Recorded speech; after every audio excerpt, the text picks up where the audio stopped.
Hey folks, Steve here with a video that came to mind just a little bit ago. Earlier today, there was somebody who had commented on a video asking about the Dark Valley, and was asking how long it took to set up and how long to play. And I think it was looking like it was too big for the person asking the question to enjoy regularly due to time constraints. So I thought, very quickly, I'd do a little video and make some recommendations for shorter playing war games that might interest folks who just can't leave something set up for hours on end. So hopefully this video is helpful, and know that this is not the end-all be-all list of shorter playing war games. There are plenty more. There's probably some that I own that I could have added to this list that I'm going to show, and the list is not really in any particular order.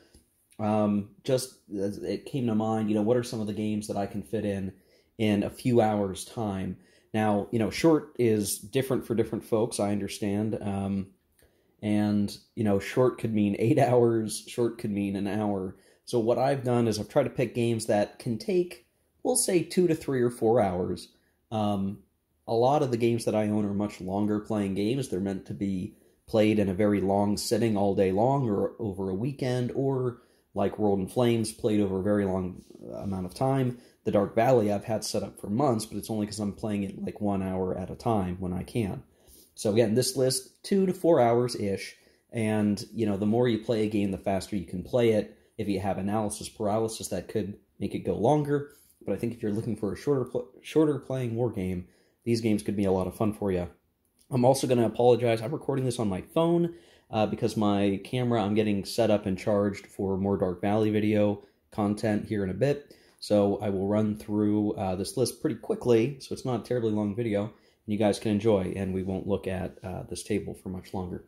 So, first game on the list I'll just throw on here is Twilight Struggle. So, yeah, you can kind of look at this and say, is this really a war game? Well, it's a card-driven game about the Cold War, running from just after World War II to the fall of the Soviet Union, basically.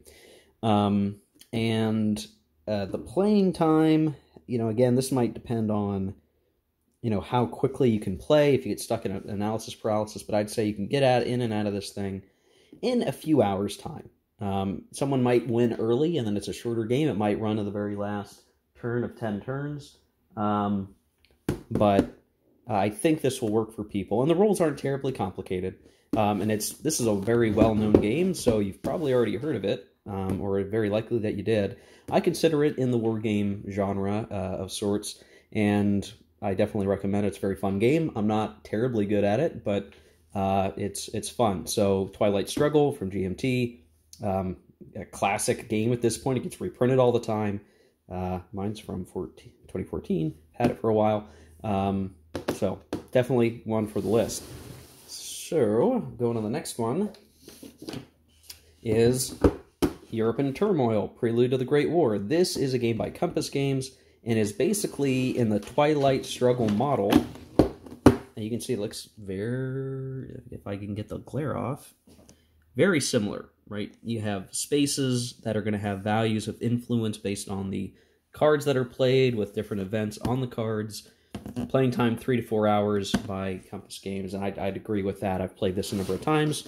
Really like it. I think I might like it more than Twilight Struggle due to the subject matter and just the game flow. I did a video review on this a while back. Very cool game. If you want something playing a little bit shorter, 2-player game with cards, a lot of fun, very cool. One of the, these two games, Twilight Struggle and Europe in Turmoil, are the games you can get non-war gamers to try, because it's not pushing panzers around, it's not hex and counter, they're cards, people like cards, and the mechanisms and the mechanics are pretty straightforward, so definitely worth taking a look for shorter playing. Another game that's sort of in a similar vein of being like you can draw people into it who aren't used to war games is Cuba Libre by GMT Games. This is a coin game. This is the second coin game. It's also the smallest and shortest playing coin game. So the box is relatively big, because it's a nice extra thick box. But the map isn't terribly large. This is not a full-size map and covers Cuba. I can't get that glare off. And really only has, what, 1, 2, 3, 4, 5, 6, 7, 8, 9, 10. Like 10 to 12 spaces on the map. It's a 2 to 4 player, well, 1 to 4 player game, really.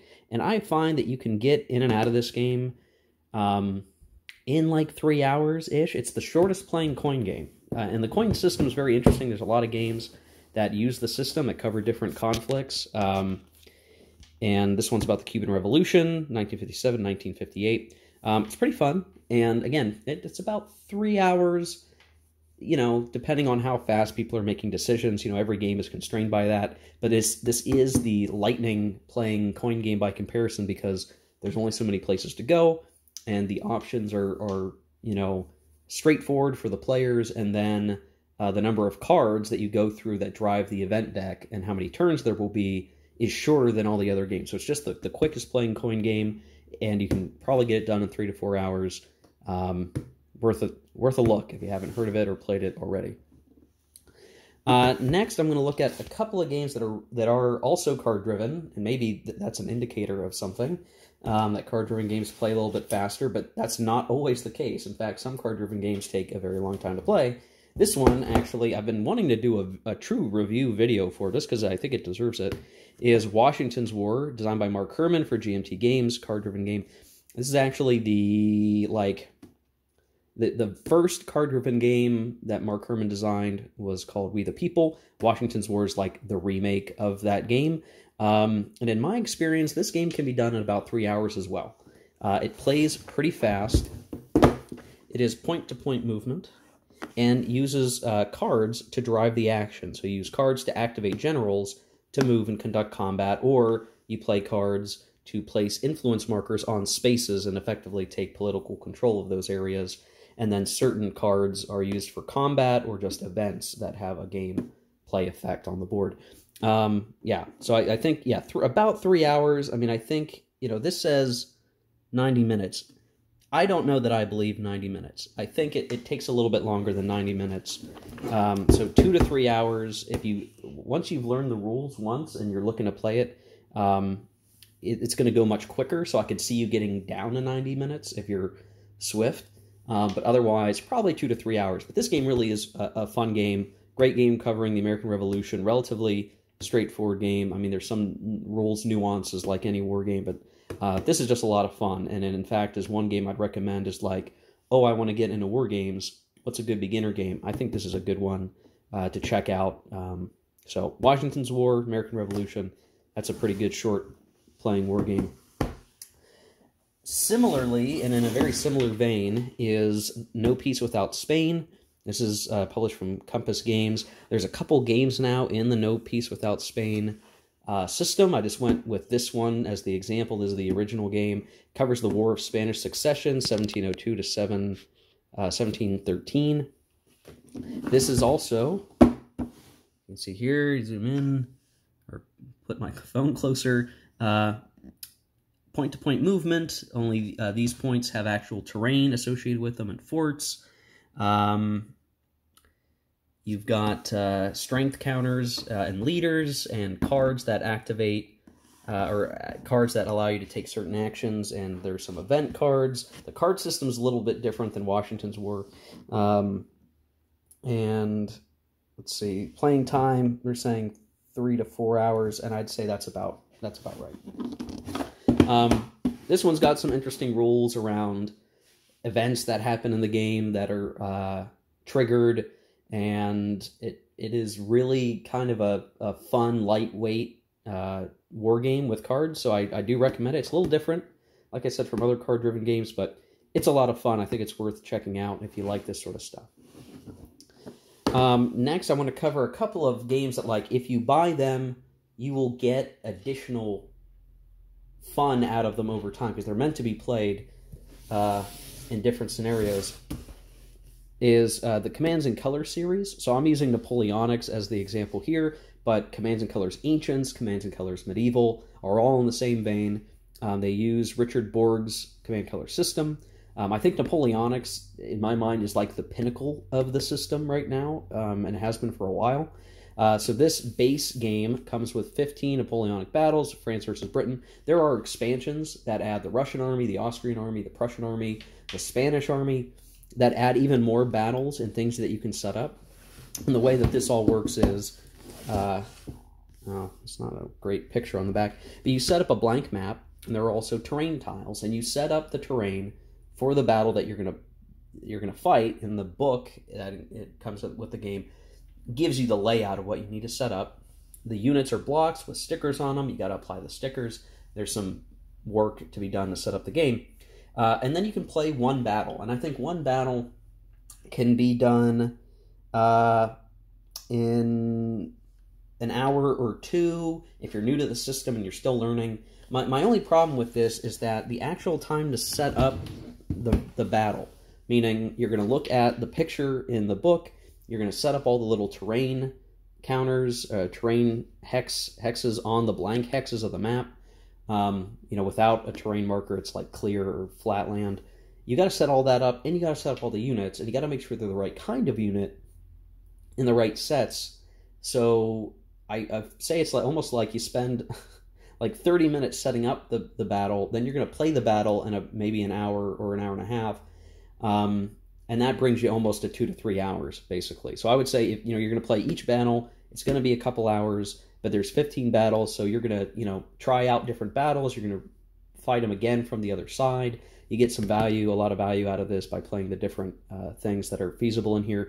So, but each battle, each time you play it, will be a couple hours. And then the final thing, I would say, and this is another, here's a series, is Great Battles of History from GMT. And I'm just using Hoplite or Hoplite, depending on how you want to say it, as an example, but I could have easily put SPQR or the Alexander game, Alexander the Great version of Great Battles of History. There's, 15 and counting games in the Great Battles of History series. And each game has a number of battles that are in the box. And as opposed to Command and Colors, what will typically be the case, as you can see here, is that the specific battles have pre-printed maps. So you don't have to set up the terrain is there, and you just have to set up the units, and then you'll fight the battle. Now, the battles will be different sizes and will take a different amount of time. So, like Platea is a huge battle. Marathon is not as big a battle, and Marathon can be played within an hour or two. Platea could be an all-day thing.